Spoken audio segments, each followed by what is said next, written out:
Alright guys, so I'm going to show you how to replace a cabin air filter on a 2017 Honda CR-V. So what we're going to go ahead and do is open the glove box first.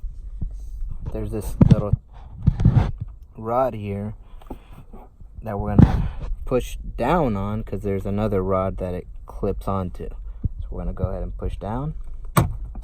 Alright, and in order to fully open the glove box, we want to bend the glove box.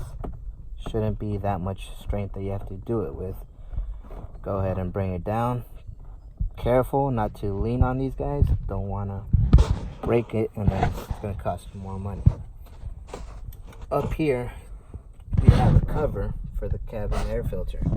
There's one tab here, one tab there. We're going to push these tabs inward. You could do one at a time or both.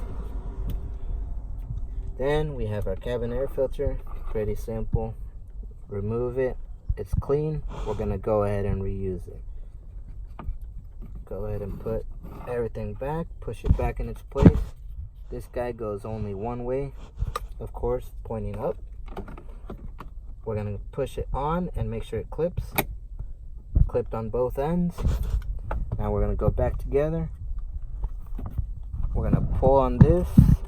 And you see there's a rod right here where this guy latches onto.